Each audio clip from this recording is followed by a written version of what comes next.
Welcome to 2016 Presidential Candidate Interviews. Today I am interviewing Keenan Wallace Dunham. Mr. Dunham is running as a Libertarian. Hello, Mr. Dunham, and welcome to 2016 Presidential Candidate Interviews. Hey, thank you so much. Thank you for taking time to participate. Let's start off with some icebreaker questions and then get into the serious questions. Absolutely. All right. Can you describe your family and your home life, past, present? Sure. Yes, I was born in Norfolk, Virginia, United States of America, in 1981, July 16th. I'm 33 years old right now, and I'll be the youngest candidate ever. I'll be 35 before the election day. And I'm Christian. I've lived in Myrtle Beach most of my life, Myrtle Beach, South Carolina. And I'm actually descended from pilgrims and founding fathers on both sides of my family. On my dad's side, I'm descended from Deacon John Dunham of the Mayflower, who was arrested in England before coming over on the Mayflower, and was a deacon in Plymouth Colony of the original Pilgrims. And then on my mom's side, I'm descended from Nathaniel Arentz, who actually died in the Revolutionary War serving in the military, in the United States military. And he left behind 4 sons. Only 2 of them survived to adulthood. And then his generations were in the military, every generation in the United States until up to this generation in the United States military. Describe your employment and your work experience, past and present. Absolutely. I've worked all my life since I was a kid. I've graduated from University of South Carolina, cum laude, Bachelor of Science in Experimental Psychology. I worked in research lab in college for judgment and decision-making, psychological research, creating experiments and conducting experiments. And for the last 10 years, I've been doing bookkeeping, actually, as also my activism that I've done.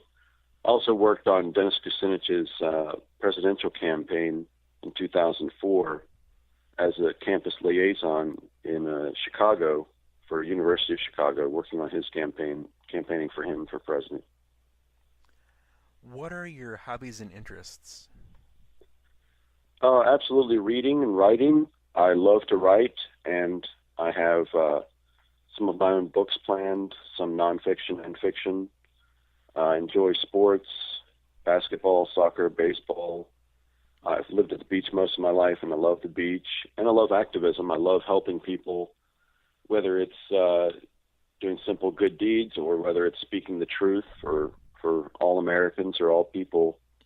I love to help people and I love to do activism. Your favorite place to eat out?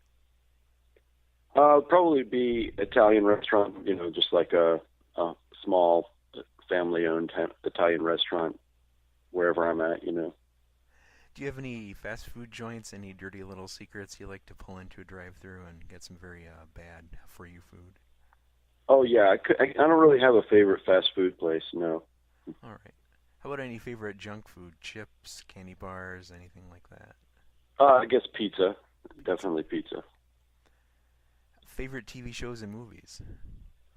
I would say MASH, all-time favorite. Do you have any pets? Yes, I have a little kitten named Penelope. Okay. And the final icebreaker question. Can you name a song that you consider your life anthem, your life motto, something that really describes who you are and what you stand for? Sure. I like the song Rush, Tom Sawyer by Rush. The song Tom Sawyer definitely describes me sometimes. And now for the serious questions.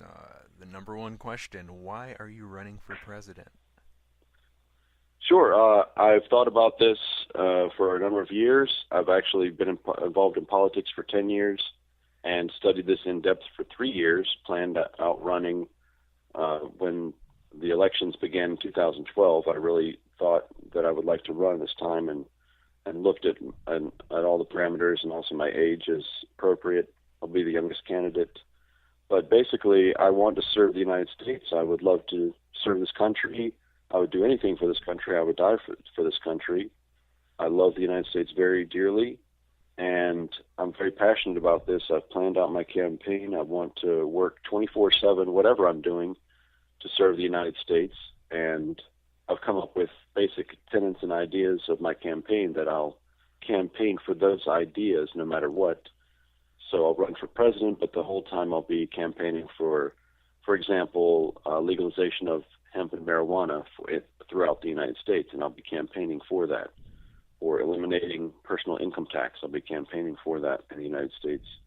And some special traits: I'm a Mensa certified genius IQ, top 2% in the world IQ that I was affirmed in childhood to have, and then joined the Mensa High IQ Society.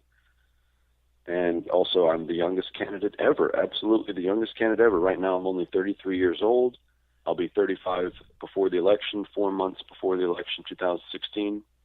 And I am eligible to run. I've already contacted the FEC, the Federal Election Commission, and the South Carolina Election Commission.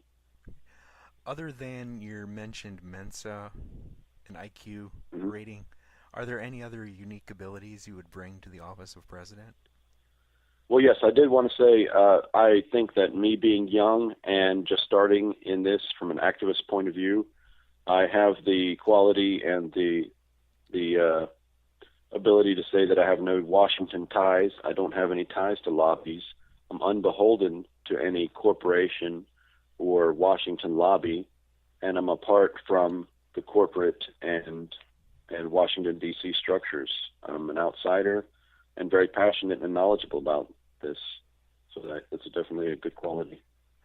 Are there any presidents you look with favor on, and if there are there any characteristics of them you would like to implement in your own presidency? Absolutely, and I love to study, and I've studied all of American history, definitely certain people and characters, and also parties, qualities, and philosophies. Certainly Abraham Lincoln, George Washington, Thomas Jefferson, a lot of the founding fathers are very influential. But I would say if we're going to emulate one, it would be Theodore Roosevelt, because his situation is most similar to mine. He fought against corruption. He fought against wars occurring. He wanted conservation. He worried about the environment. He was against a centralized bank. He loved this country very dearly. He loved the military, and he wanted to do the right thing. I really admired Theodore Roosevelt and would emulate him in office. Are there any presidents that you look at in history and you have a very unfavorable opinion of them, and can you highlight any characteristics of them that you would not want to have in your presidency? Well, I don't think it has to get too personal, but George Bush Jr. and also President Barack Obama, I just see them as weak presidents, not passionate, not strong, and I look at some of the things I think they've done wrong to highlight what I think I should do as president. Particularly with George Bush, he was too imperialistic. He moved the entire military based on what he wanted and did not get a consensus when he used the military, did not work with other countries as much as he could have. And that's how I would differ from him and would organize myself and my White House differently. And then Obama, really both of them failed to open up new industries for prosperity and for industry. That I think that we need to open up every new industry that's possible, be constantly creating jobs. And I'm very passionate. I want to do this 24/7 and not take any vacations either. I want to work very hard at being an industry creator, job creator, and I have a specific plan to do that, which is open up green industry, the green energy industries, and hemp and marijuana, and NASA, the space industry, and any other industries we can find that can create jobs. Are there any functions of government you would like to cut or abolish, and if so, why? Yes, absolutely. I want to disband the Homeland Security Department and disband the Patriot Act, dissolve the Patriot Act.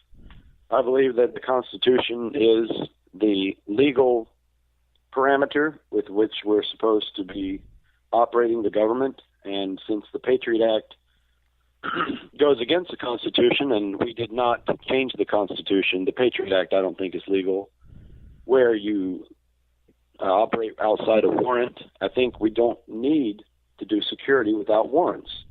And on United States citizens, it's fine for a person who is an illegal who comes into the United States and wants to do terrorist acts for us to use all military powers to find that person and get them out of the United States.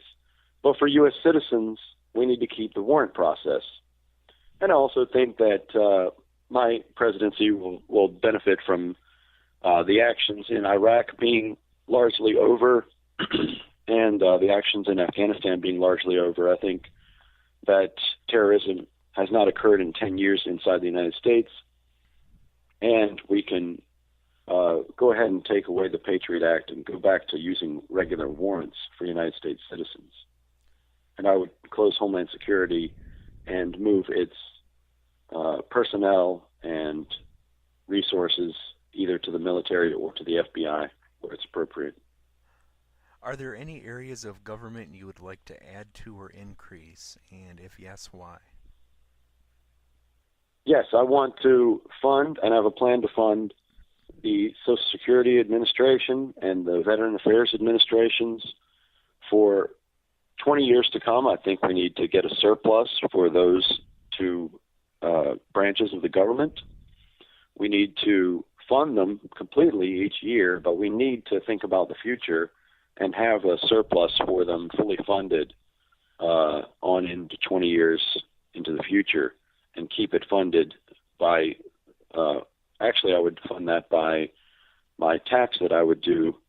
I'm going to eliminate the personal income tax and put up a 9% sales tax, and then that sales tax can go towards Social Security and the VA and build up the surplus there before I spend it anywhere else.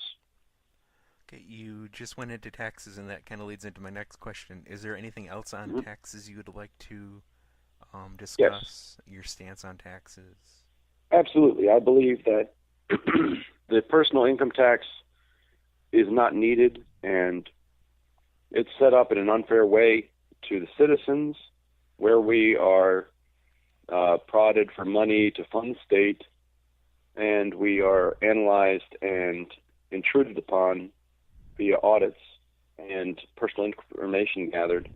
We need to eliminate the personal income tax and switch it to a sales tax that is across the board, which a honest and very simple 9% sales tax for everything but food and baby items would gather the federal revenue that we need while keeping the system very honest.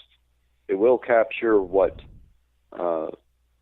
corporations profit from honestly, and it will also gather a portion of the economy for the federal revenue.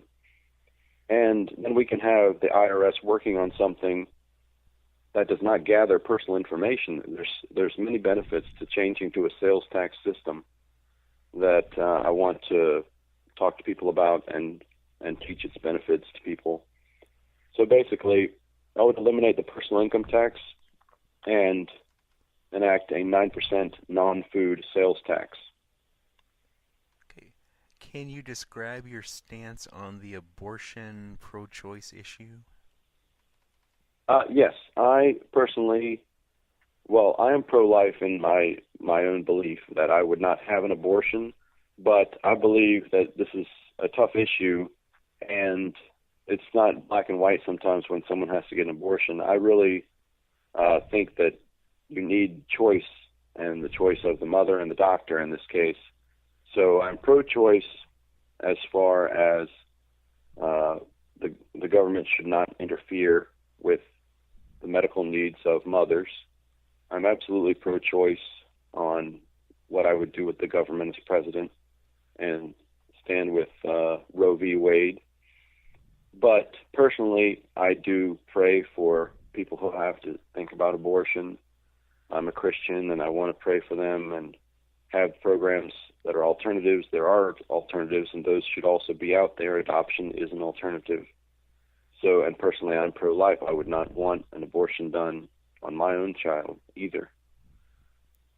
So, I do think that you can enact some laws about the father having some choice about abortion, but I would never outlaw abortion. Okay. What role should our military play in the world as far as interventionism, getting involved in wars, treaties, alliances, that whole, go for it? Right. Absolutely. We have the best military in the world, and I trust our military with my life, and I believe that we need them to combat terrorism these days, but I don't see any other nation out there that is a great threat or something that we need to really build up some kind of bias against. There's no nation that we need to have a bias against. And I speak actually fluent Japanese, and I can write Chinese. I speak other languages, and I do enjoy studying other cultures. I think I would do great as a statesman, traveling and talking with other world leaders.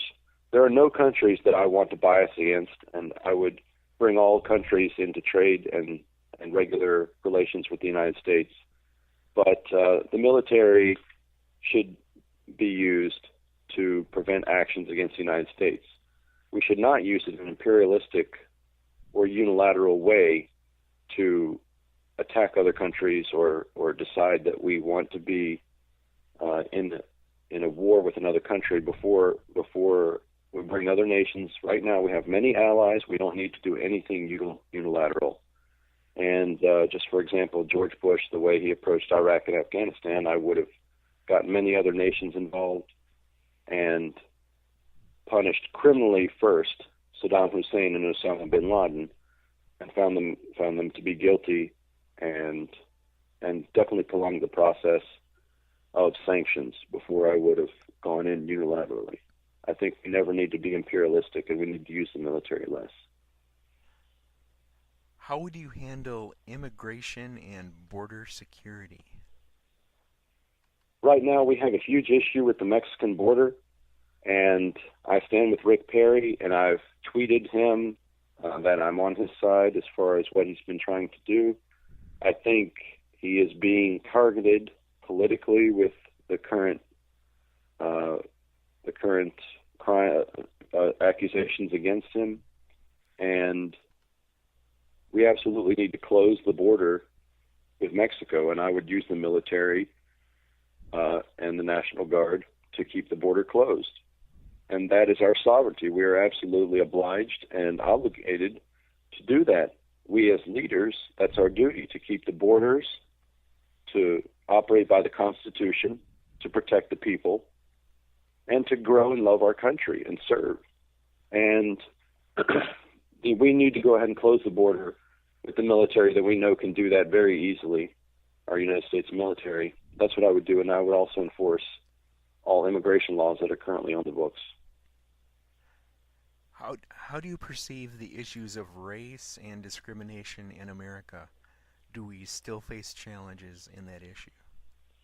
Absolutely, we face those challenges because just as we were just talking about, the immigration issue touches on Mexicans and Mexican Americans and South Americans who speak another language, Spanish, Espanol.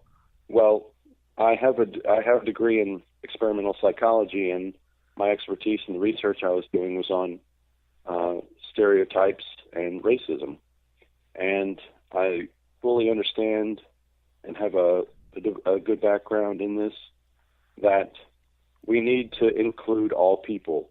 The point about not allowing illegal immigrants is because we need security on our border, and we need to bring in trained legal immigrants who love our country. We can't just have an open border that threatens our sovereignty to the south.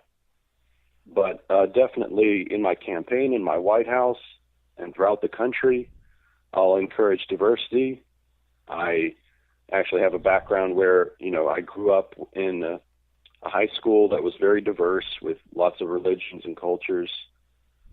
And I really embrace diversity. I love to learn about other cultures and diversity.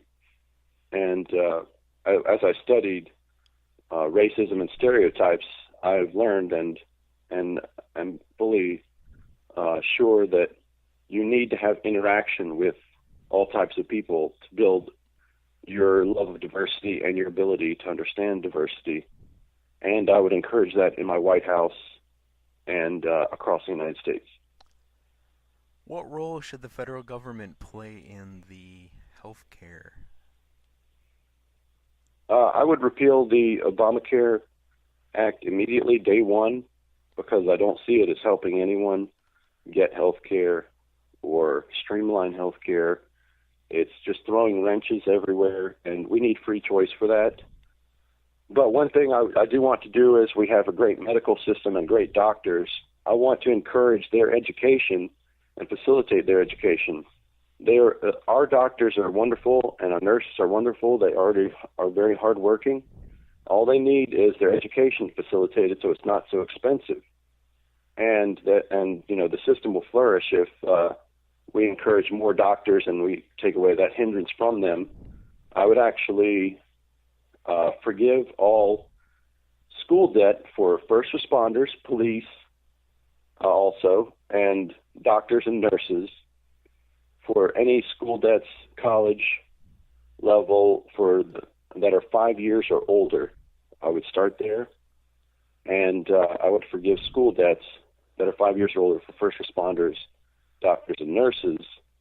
And then just looking at the college population, we'll see how that experiment goes, how that helps the country, and then we will either forgive all student debt for first responders, or we'll look at forgiving all school debt that's older than 5 years for all students. Thank you. What priority would you give repair of infrastructure? What is the role of federal government in maintaining infrastructure? Well, infrastructure needs to be everything that I want to do. I've got to come up with a revenue that's going to take care of it. And I want to legalize hemp marijuana for medical reasons, industry, but also the taxes. And Colorado and Washington have legal hemp and marijuana right now.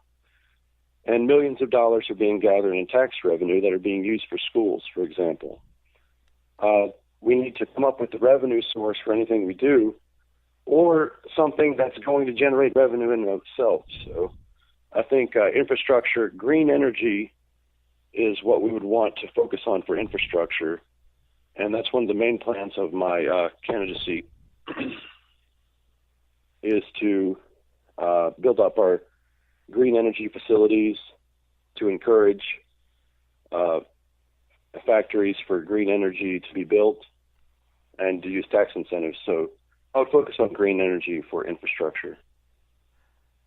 Where do you stand on personal privacy and the need to protect our nation from terrorists? What's the sweet spot between catching the terrorists, preventing it, but also protecting our constitutional rights? Well, definitely warrants. Warrants are needed for any action of security, police, or military within the United States. And an American citizen deserves a warrant. A non-American citizen is not protected by a warrant or a terrorist from another country. But if you're a citizen, you're going to be tried in the courts, in the legal system. So basically, we need to go back to the Constitution. There was never a difficulty that needed us to exceed the mandate of warrants, and that never needed to change, in my belief, and in many Americans' beliefs.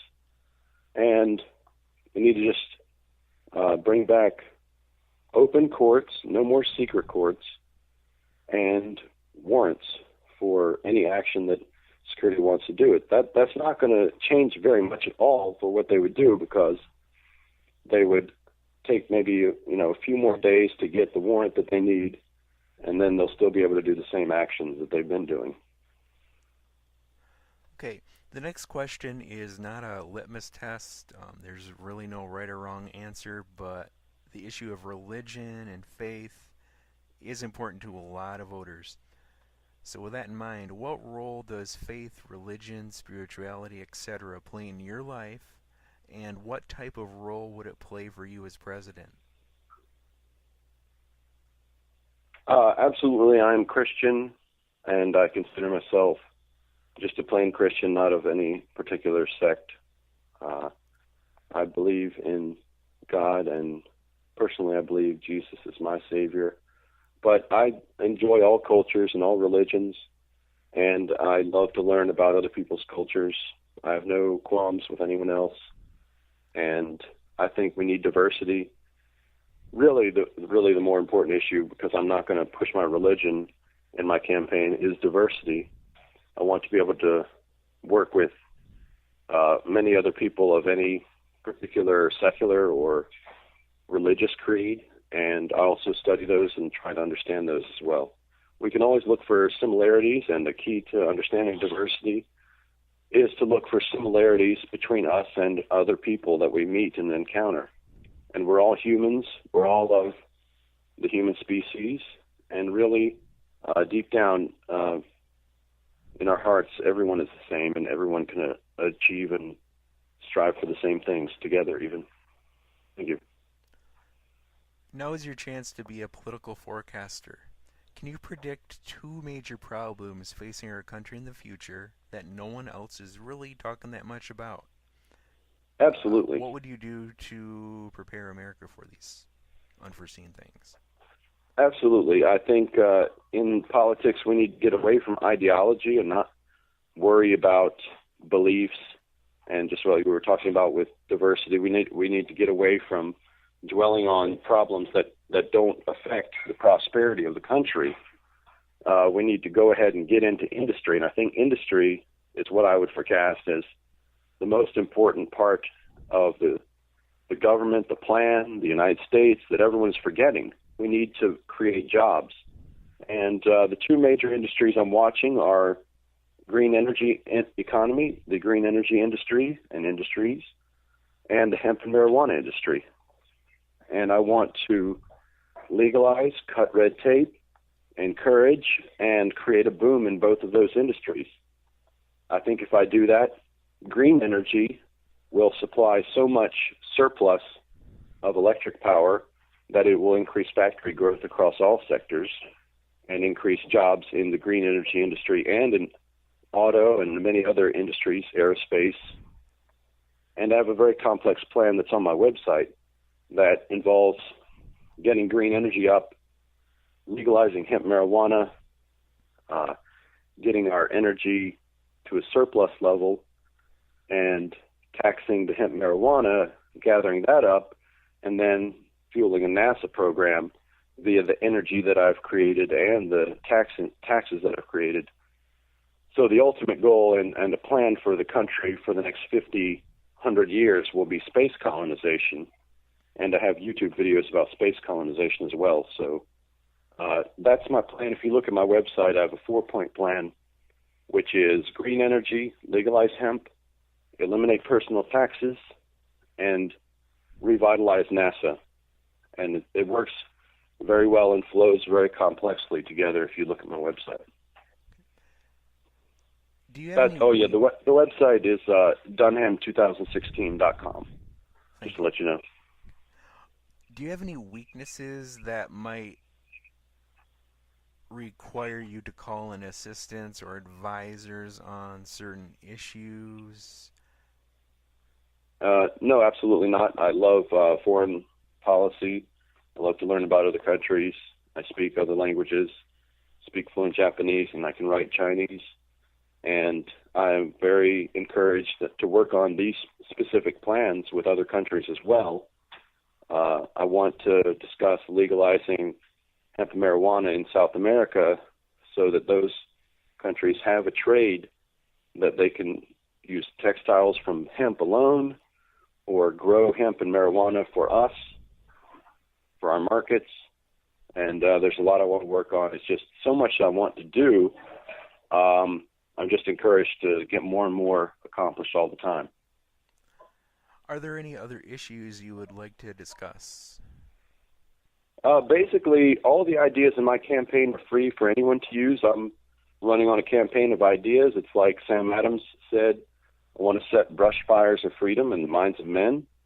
And just like the Founding Fathers, I'm working on ideas of revolutionary industries and new technologies, which is very important, like Benjamin Franklin, Sam Adams, Thomas Jefferson were interested in.